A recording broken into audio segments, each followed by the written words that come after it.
Hi, everybody. So this is Management 7010 Organizational Behavior. It is our first class of the term, and we are lucky enough to have Lisa Spicola here from the library, who is going to kickstart our literature review process for us by helping us to jump into and understand article searches and database finagling. So I'm going to turn it over to Lisa. There you go. Thank you very much for having me tonight. I actually have a question for the two of you before we start.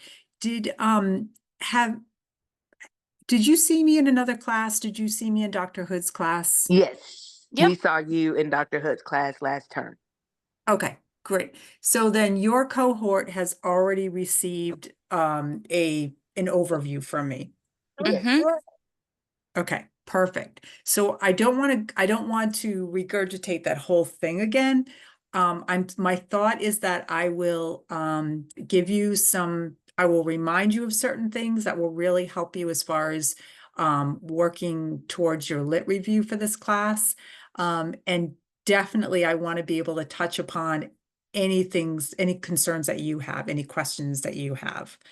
And maybe that's where I will start. And if anybody else pops in, I can find out what questions they have. But let's just start. If you have anything specific that you're thinking you'd like me to go over, or something that's kind of unclear, or maybe there's a challenge that you find yourself having when you're looking for information.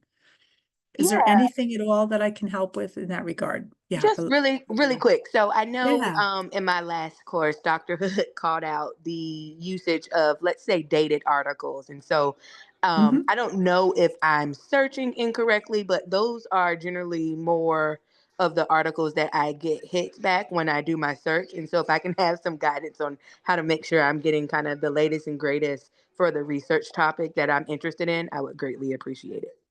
Absolutely. Yes. Yeah.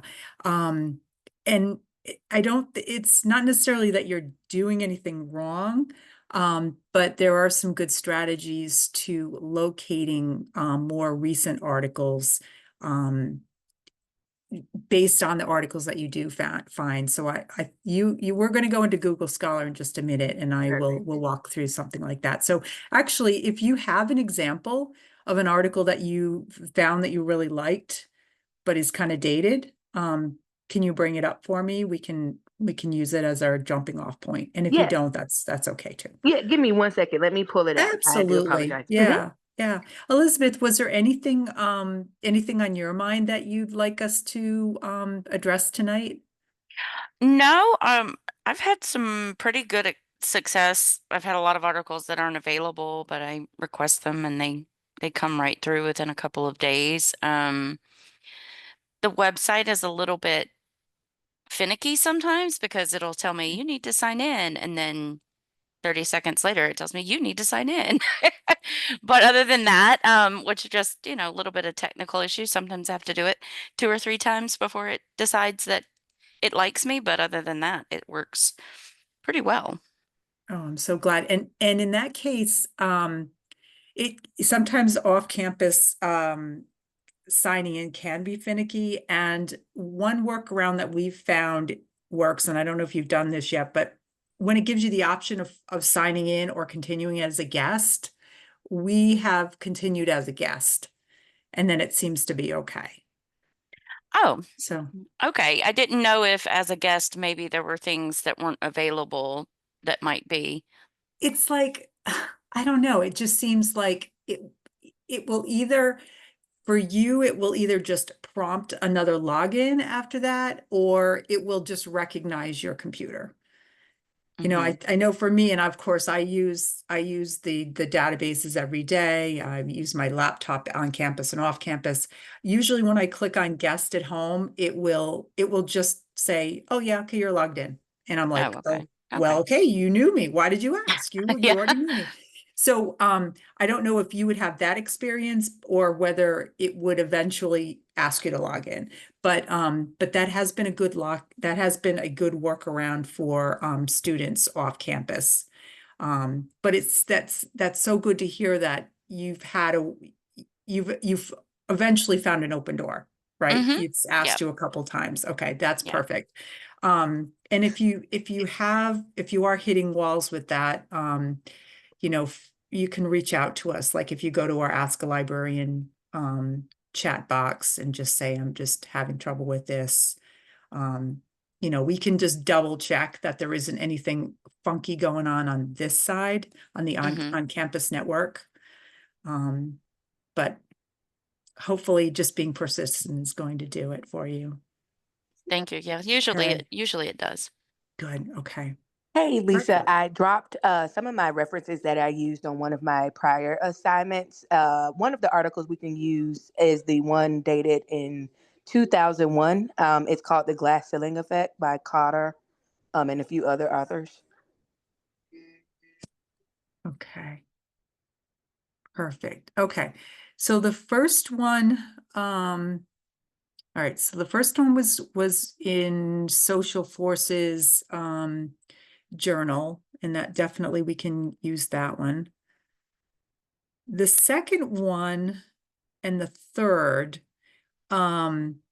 look like they're online posts, Okay. women in the workplace. I'm wondering if that came out of McKinsey and Company and leanin.org. Okay. So the strategy that I'm going to show you with Google Scholar works for research articles. So as far as when you find posts that are a little bit dated, yeah, there's not going to be an easy way to find something else related to it. Unless you find, say, a survey or an annual, some type of a periodic report. You could see if maybe a more recent report has been created. So for example, you know, if you see statistics that were created, you know, maybe women in the workplace report dated 2022, and maybe they do this updated report every 2 years. Maybe there's, you know, women in the workplace annual report 2024. So, you know, if you're finding a report or statistics, you can just see if maybe that same organization has done an updated version of it. Okay. Now, so as far as journal articles, I'm going to go ahead and copy the glass ceiling effect. And I'm going to go into Google Scholar.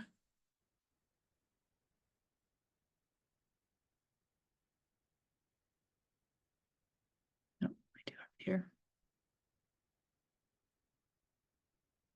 I have a feeling it's going to bring lots and lots of things. So I'm actually going to just add Cotter's name to it just to help us find it. Perfect. Yep. You pulled it right up. Okay.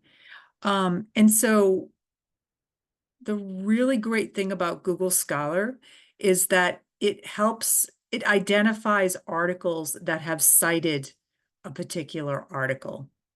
And so I don't know if you've ever used this or noticed this, but this is one way to find out who has cited an article so that you're getting more recent articles. So you may find, you know, if you found something from 2001 and you find out who has used that article to as a foundation for their own research, then cited by the cited by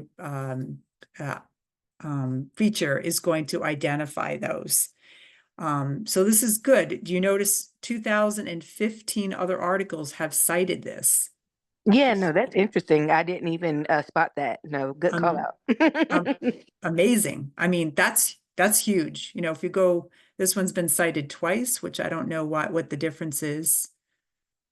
Or maybe it's an incomplete thing, but anyways, we can click on the cited by feature within Google Scholar and we can see that entire list. Lisa, when you go to that list now, Yep. can you do the dates?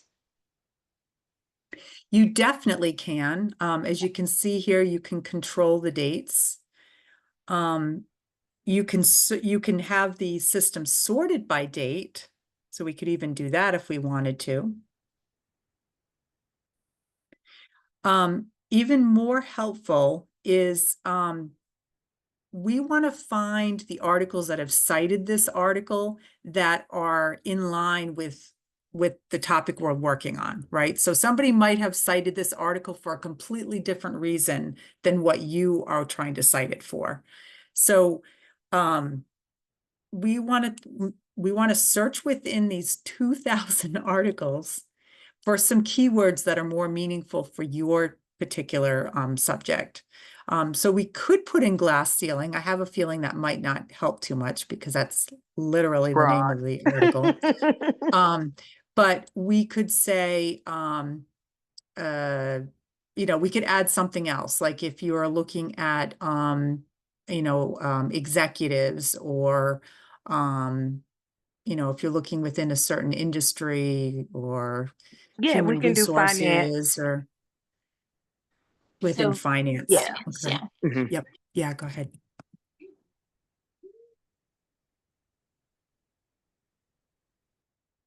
And so finance has brought us down to 4. So we could even play around with that word a little bit more, but Okay. let's just look at the 4. So do the 4 look like they might be useful to you?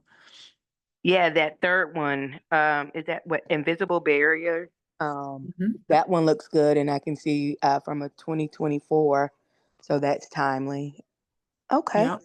this Yep. is fancy. I appreciate So, oh yeah, I'm Just glad. I'm so just glad. Yeah, go a ahead, little Julie.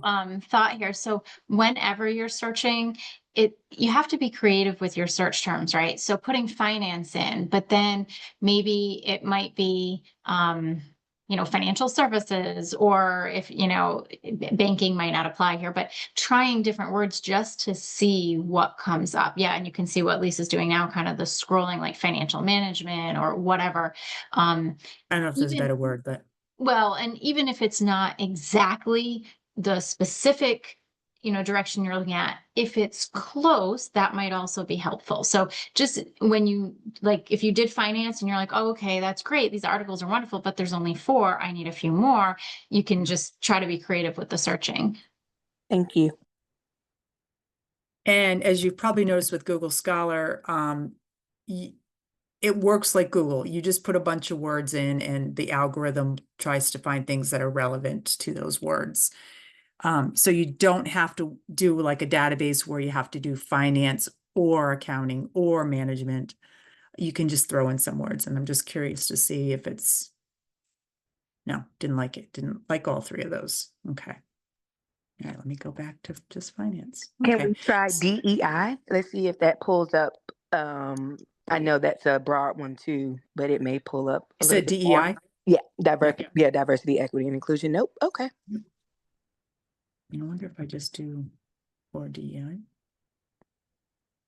Just doesn't even like that. Or diversity. No. Lisa, after this, can we move back into maybe the databases or into, are you doing anything on Zotero tonight or no? I wasn't going to do anything on Okay, all Zotero. right, that's fine. I could if you want, but Yeah. yeah, no, definitely I wanted to bring them into EBSCO tonight because that's where you really can control your searches a lot better. The benefit of Google Scholar is identifying connections between different research studies. So like using this cited by helps you identify newer works that are connected in some way. I just want to point out to you, so we're on, you said number 3 looked like it might be helpful. I want you to be aware that when you click on the title itself, it's going to bring you to wherever this article lives on the internet. So it may or may not be freely available. I have a feeling this one might be available. I'm going to click on it.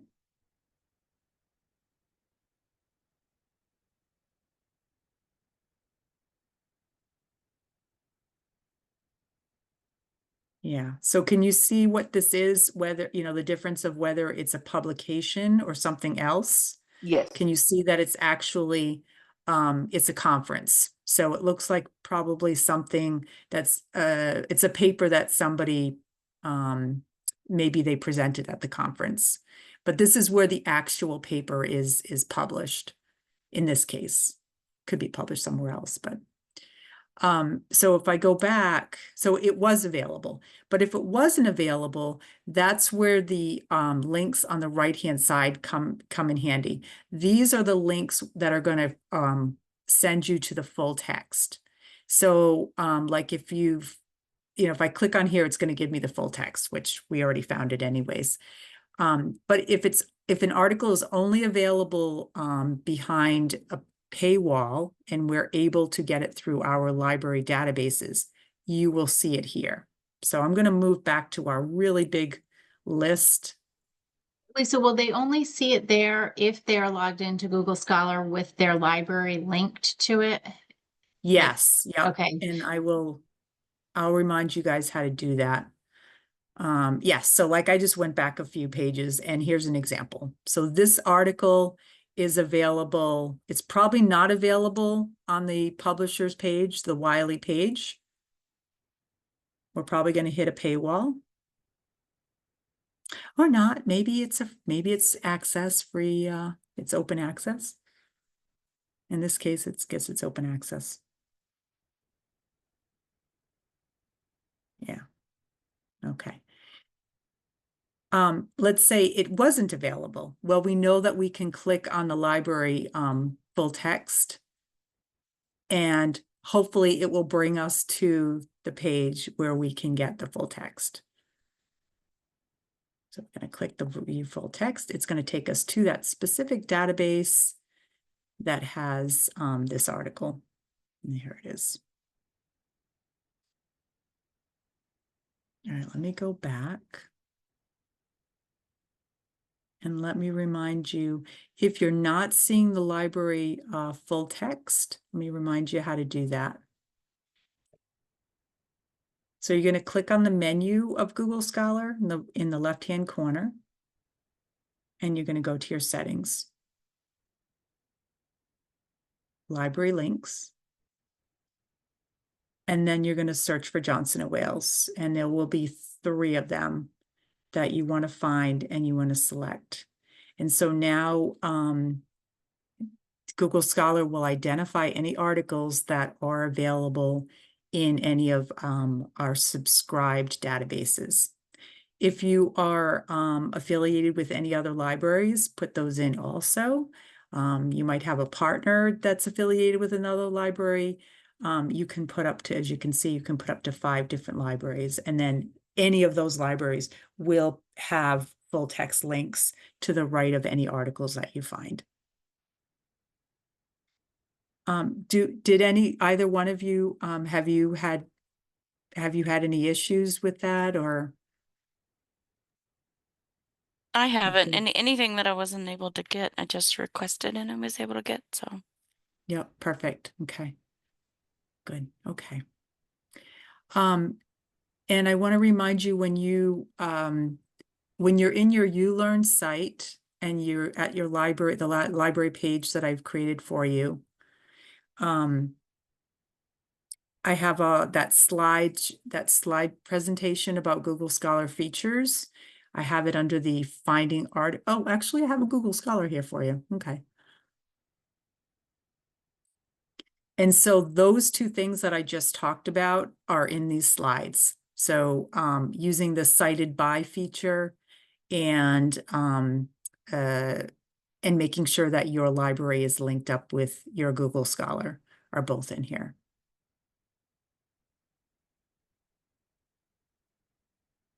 Okay. Lisa, sorry. Yeah, go right ahead. For Google Scholar, in your profile, did you have to be signed in with a Gmail account, or does it somehow use your Johnson & Wales account, or it has to be a Google email? It has to be a Google account Okay, because you just have to have, yeah, you have to be able to be inside of your Google Scholar. Okay, thank you. Yeah, absolutely. Good question. Do you have any other questions about Google Scholar before I jump into the other databases on the library page? No, all good. Thank you, Lisa. Okay, perfect. Okay. I'm going to go to the library website. And remember, you can get to the library through your ULearn site. You can get there through JLink. You both might already have it bookmarked. You can always Google JWU Library to get to this page. When I'm looking for articles directly from here, I always go to the EBSCO articles tab first, because this is going to search specifically databases from EBSCO that will provide scholarly articles. It will provide other things too, but this is a really good place to start. It will search a business database, Business Source Complete, a scholarly academic database, Academic Search Complete. It also searches psychology and hospitality and culinary, education.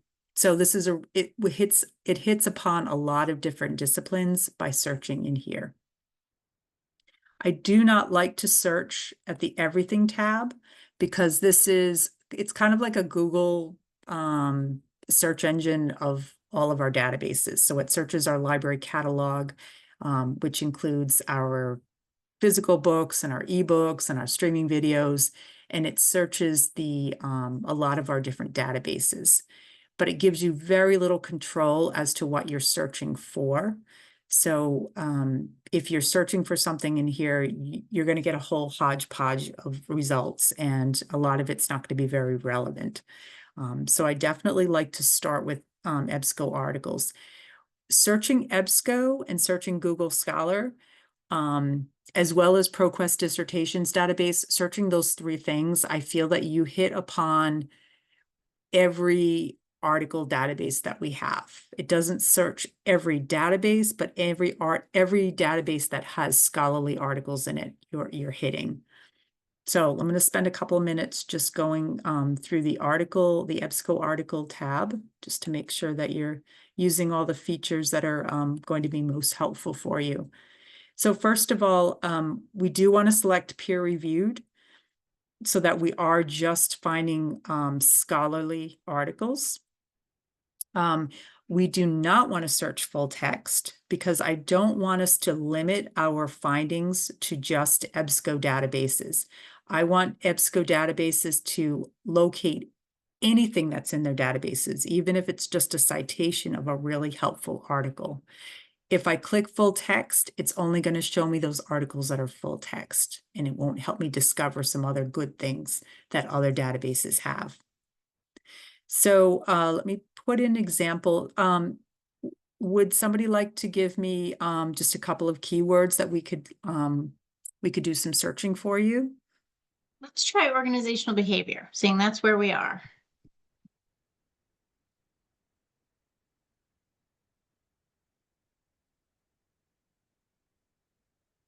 Okay.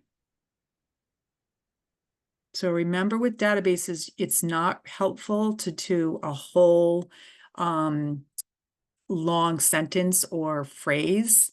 It's better to concentrate on the keywords that fit your concepts. You're going to find more and more in library databases that there are options for natural language, just like EBSCO is showing here. It's really in the beginning stages, and it's not always going to give you the most relevant results. But it doesn't hurt to try, if whatever you're more comfortable with. But certainly, I highly recommend that whatever you do, you also do searches with just your keywords. Now, a couple things we can do, we can put in just a couple of keywords in the beginning here just to get started, or we could go to advanced search. And actually, maybe I'll do that first. In advanced search, we can really, we can throw in lots of different synonyms or versions of what we wanted to search. So for example, if we wanted to do organizational behavior, and maybe manufacturing or financial services, we could put those in the next box. And then maybe the next concept of our topic might be females or women. So we could say females or women, or even maybe or minority women. So searching in the advanced search on the advanced page allows you to kind of put lots of different synonyms for your keywords in your search. So again, we did peer reviewed, and I'm going to go ahead and search.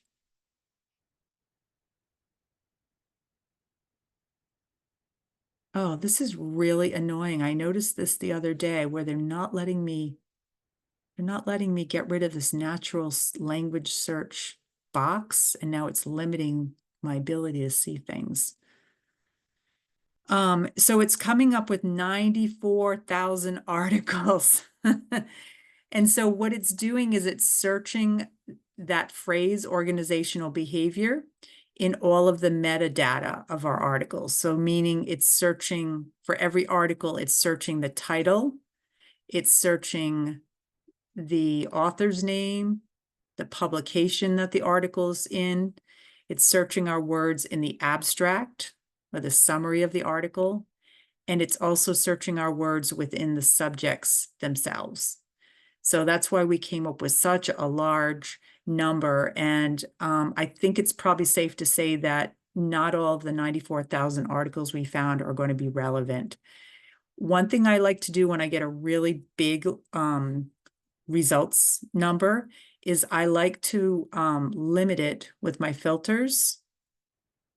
I'd like to find out if there's a subject that really fits what I'm looking for. So maybe there is a subject of the 94,000 articles, maybe some of them fall into the subject of, say, organizational behavior, or maybe there's some other related word or phrase that might pop up. So I'm going to go down the page and I'm going to look for the category that says just subject. And the 94,000 articles fall into these subjects. So as you can see, of our 94,000 articles that were found, 9,500 of them are specifically about organizational behavior. Just look down a little bit more, see if there's anything else that might be interesting. And by looking at this list here, it might also trigger ideas for other search terms too that might be related or helpful. Right. Corporate culture, that's interesting. All right, so I'm going to click on organizational behavior.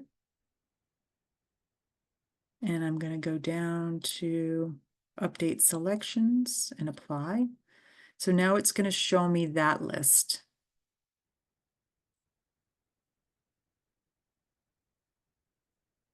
And hopefully there's going to be a couple in here that that are going to be relevant to what you would be looking for. One other quick thing that we could do is we could change the publication date. So if we knew we only wanted to look for articles in the last 5 years, we could select that. We could also, if we were trying to be intentional about our publication dates, we could also resort our list of 9,500. Instead of by relevance, we could sort it by date newest. So it all depends on what you're looking for.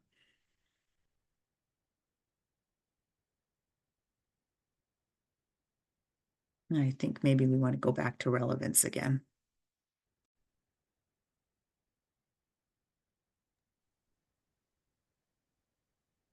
Lisa, can we also show them about the citation piece, how it can bring up the citations for APA, but the cautions against that as well? Perfect, will do. Okay, so let me see. Oh, academic libraries, look at that. Okay, let me go to the very first one.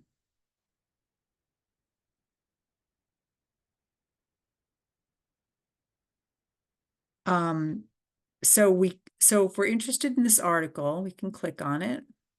And it's going to bring up all of the features for using it and saving it. So you notice up the icons on the right-hand side. Just getting your basic citation, remember, you just find that cite button and make sure that your the style you're using, your APA 7th edition, is the one that's being shown. And then, of course, you can just copy and paste it. When you find articles of interest, it's always a good idea to save the full text of the article and definitely save the citation. So, maybe create a running bibliography that has all of your citations. Now, remember, anything that's generated, any citations that are generated by something else, by a computer, you always want to double check them and make sure that they are indeed in proper APA style. You might find things that are obvious, like, all capitals of the title. You might find missing things, like, maybe it doesn't have the date on it, or it doesn't have the volume or the number. So you do want to definitely double check your citations. Feel comfortable that you have complete, correct citations when you're looking at it. When you look at your ULearn guide again, let me go back to that for a minute. Oh, wait a minute. Sorry. Remember that I have a tab for APA style.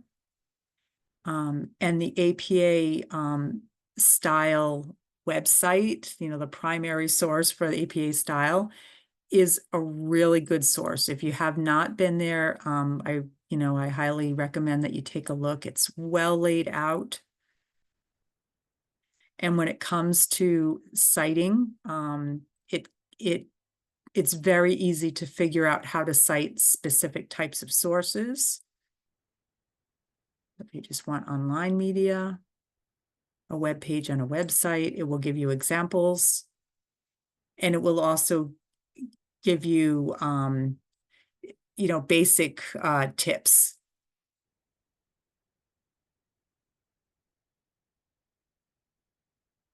So this is the APA website. I'm going to go back now to our EBSCO search. If you are starting to use reference management tools like Zotero, so remember, Zotero is also on that guide as a way to put all of your information sources into one place and to organize them. If you are using that, you notice that here on, let me go back to cite, you can export that citation to your reference management system. And so, like, for example, if you're using Zotero, you want to use the RIS format, and that will automatically put the citation, the article into your Zotero account.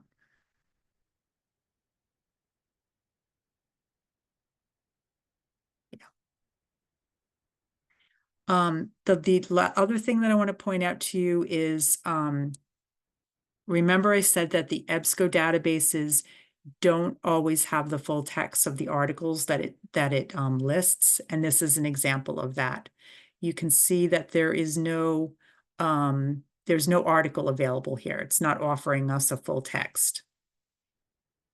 So what it's telling us instead is check for full text. It's going to take us back to the library page, and it's going to see if maybe this article is available in another database.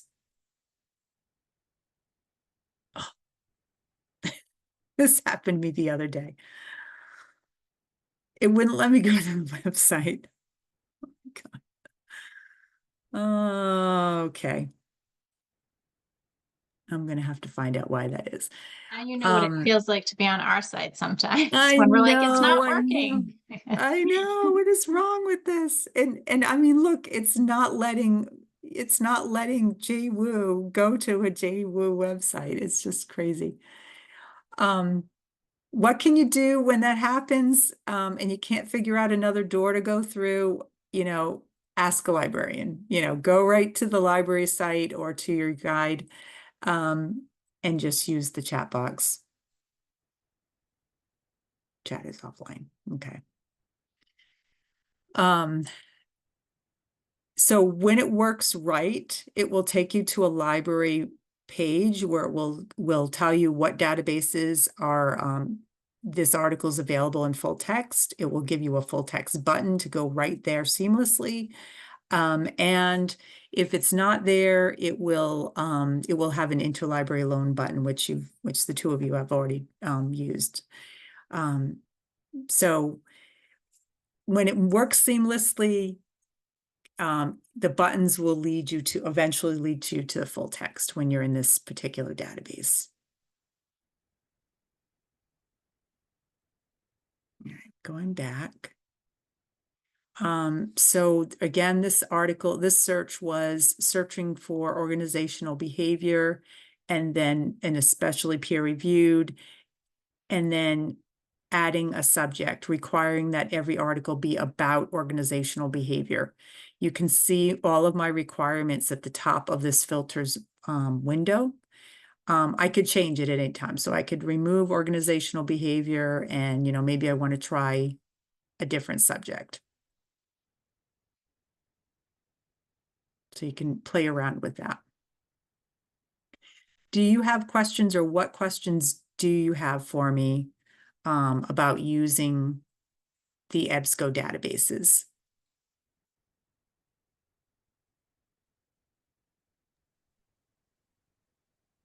So remember, Guys are the reason thinking. Lisa is here for us tonight is because we are jumping in full blast to literature review development. So our course is about organizational development, and we are learning about OB and looking at it through a different lens than maybe you have in previous OB courses.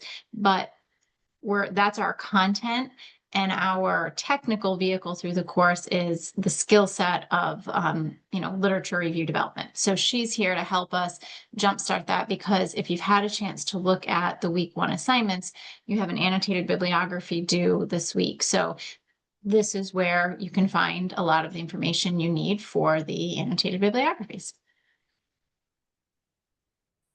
And it's so good. I just turned on the videos.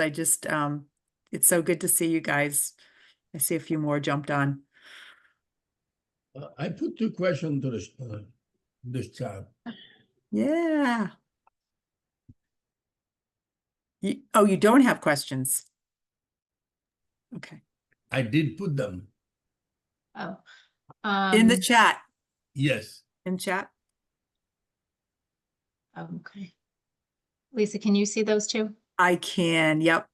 Definitely. Thank you. Yep. Thanks, Boot. Okay, let's see. Yeah, and so we did cover website. Oh no, we didn't cover website citations, but are you talking about getting a citation of an article from the site, or are you talking about how to cite websites? Okay, assume that I'm making a research on any website, and I want to cite that website. Is any technique to do so? Because I did in my past class, but the professor said this is not the best way to do it.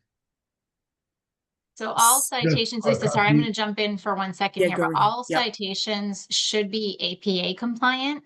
So you should have your APA manual, and in there, I don't remember the exact page, it does show you how to cite websites, but also Okay. the APA design guide has become much better online. So you can Google APA design guide.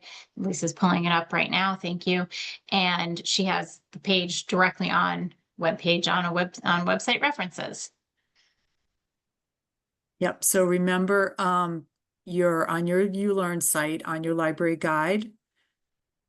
the APA style tab.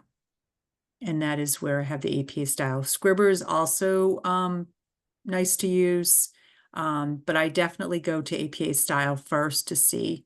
And of course, there's going to be more details within the book itself. But for quick reference, you know, going to the library, going to the APA style website will probably answer most of your questions. Okay. And keep in mind for this course specifically, but most of your courses, your sources really should be scholarly articles. That's from peer-reviewed journals, academic journals, less websites. However, especially for current information, or sometimes you might need something from Forbes, or you might need, you know, BLS or information. So it's okay to have websites for things like that, but typically we're looking for articles. Lisa, at some point, can you just show them how to do a ProQuest search, whether it's through the Johnson Wales page, or however you would get there, so that if they want to search dissertations, especially Johnson Wales dissertations, that they can do that. I will say dissertations are not the best sources when you are putting together a literature review, because they are not published in academic journals, right? So you still want to look for articles, but it is helpful to look at dissertations to see how they're written, the language that's used, look at the APA formatting, just to get a sense for them. Also, sometimes if you find a dissertation on a topic you're interested in, you can look at their reference list, and that's helpful as well. So can you show us the ProQuest piece, please? Absolutely. Jean Roland, just quickly to address the rest of what you asked, remember to go back to the ULearn guide that I created for you and look at Google Scholar, the slides that I provided. And if you want to walk through Google Scholar again with me, I'd be very happy to do that.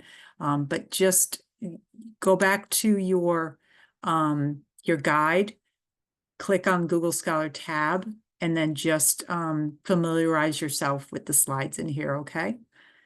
And for anybody who forgot the library Okay, information, thank you. the library information Lisa's referring to is in all of your DBA courses.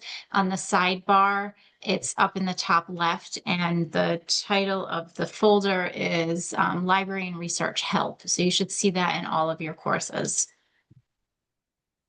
One way you can get to the dissertations database is you can go right on your guide. You can go to the tab, Finding Dissertations, and I have the link for ProQuest right here. You can also go to the library website and go through the databases. So I'll click on that.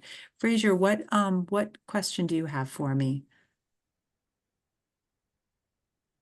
I didn't have a question. It was because you were asking if we had any questions. I think you did such a great job. The last two classes the last class just thoroughly going through everything, and then going through your the guidance that was shared definitely helped with the last class, especially Google Scholar too. I didn't know that resource existed. So thank you. And you'll You're very probably welcome. receive another email from me during this class if I need further assistance. So thank you. Absolutely, yes, because your needs are going to change. So you're going to find, you may find some questions in this class that you haven't had to address. So yeah, just remember, keep me in your back pocket. I'm going to click on the ProQuest Dissertations database.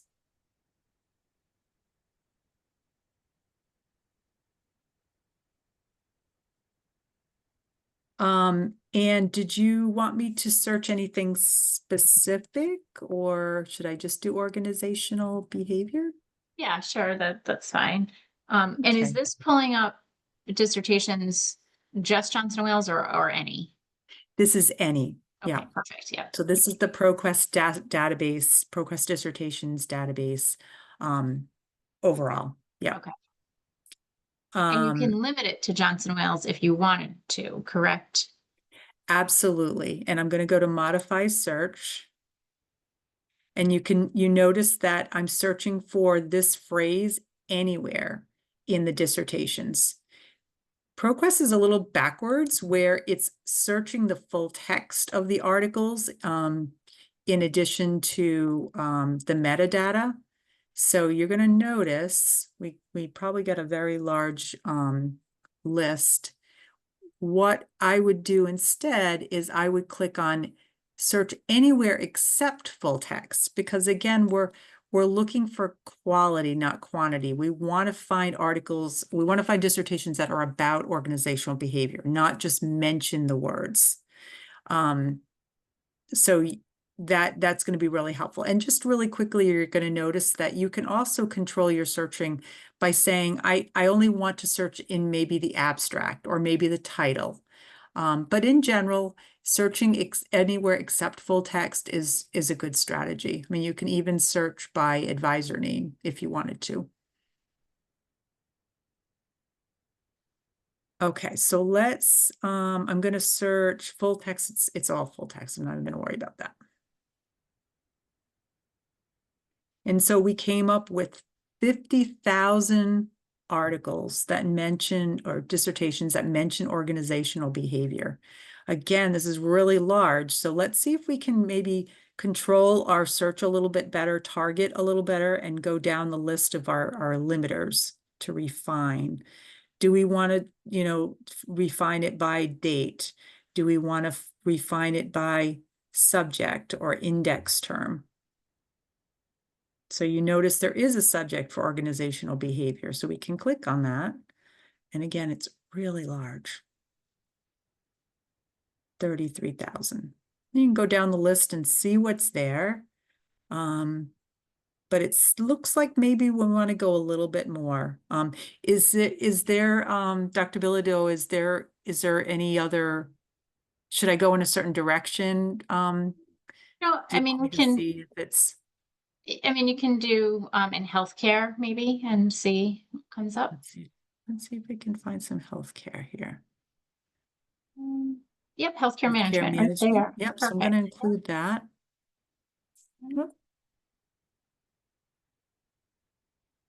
And it's 7:22. We will need to stop at about 7:28, so I can just wrap up because I have another class at 7:30. Perfect. Okay. Yep, so you'll notice that everything in here is full text. You don't have to worry about that. And you can get that citation just like you did with the other database.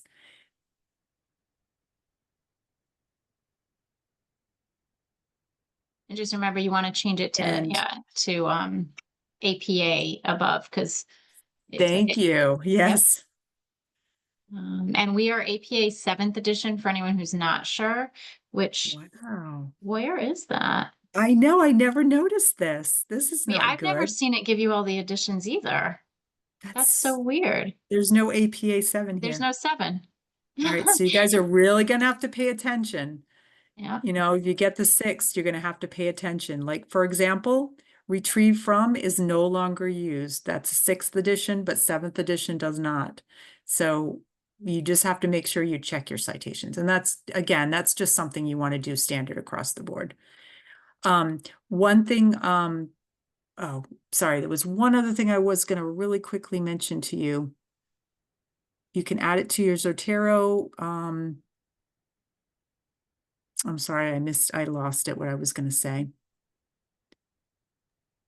Oh, so one of the benefits of looking at dissertations is to identify publications that might be useful for your own research. So you might find a really helpful dissertation. You can go down to their references at the very bottom. Wow, this is a lot.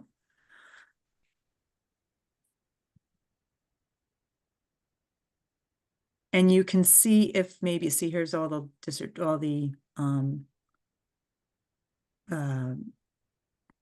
citations of the references that they cited. So you may find some good things here. And remember, dissertations are going to have lit review sections. So you want to go, you want to look at, if you find a good dissertation, looking at the lit review is what's going to be really helpful at the very beginning. So we got an introduction. The lit review may be part of the introduction of the dissertation, or it might have an actual section that says lit review. I know for ours, for our JWU, we have a whole separate chapter that says lit review. So that's what a dissertation is going to be really helpful for. How about any last minute questions for me? I do have a quick last minute question. You said that we could search by advisor. How will we know? Yes. How will we know which advisor or like names? So You- that's okay. mainly, oh, sorry, go ahead. No, I you didn't had mean to answered that. interrupt. I No, was no, just you going to didn't say. say, if you have a faculty member like that you're, working with, and or any of us in the program that you want to search, you wouldn't know people at other institutions. Or if you do have a professor that you've had in another program that may do, doctoral advising, and you want to look up work that they've supported, you can do that. But typically I would think you're using that more to look for dissertations that we've advised in the program, just to see, what is out there. Right, and you can say Thank you. Johnson and Wales. Yeah, do put me in as the advisor and just see, you'll see what comes up. Okay. Because remember, we have other doctoral programs at Johnson & Wales. So if you put in Johnson & Wales, you might get a lot of EDD or education dissertations, versus if you're looking more specifically for the DBA, it might help to do a search by us. Yeah, so these are students that I've advised. Not all my advisees. Oh, look, there's only 4. It's because I didn't get rid of organizational behavior. Oh, I'm like, wait a minute, I have more than 4 Yeah, in no, there. no, don't But panic. okay, but I was even just being then, lazy. that's okay. But even then, all of my advisees aren't listed, because you will see when you get to the ProQuest process, you should do it, and it's not that difficult. Lisa can attest, she will get you through it. But for some reason, some of our earlier ones just are hanging out there, not in there yet. So I don't know why. And, it's right. And there's also advisors and co-advisors. Yes. So Yeah. there are probably a lot of other people that you worked with, right? That you were not the main advisor. Right. Exactly. Yeah. Okay. Okay. It is 7:27. Remember to reach out to me if you are really stuck. You feel free to email me. You can call me if you want. Make a research appointment with me. But know that you have all of the other librarians that are ready to help you too. So if you have a quick question, you can always just go through chat. So here I am back on your guide again. I'm on the welcome page. You can reach out to me directly. You can go right to the chat. And just keep in mind that today's session was earlier, so we could have the full hour. Typically, we will meet from about 7 to 7:30 on Wednesday evenings, and I will do a recorded session with some information for you that will usually be geared towards the technical side of what we're doing that week for the literature review process. And those will be recorded and posted into ULearn. So if you're not able to make it, you can view them in ULearn. When I post them, I will always send out an announcement. So that is what I will do with this one. You'll see it pop in probably tomorrow. And each week, that's how it will work. All right. So thank you, everybody, for attending, and I will see you next week. Lisa, thank you very much, as always. Thank you very Thank much you for for having me. everything. Have a wonderful Bye. semester. Thank you very much.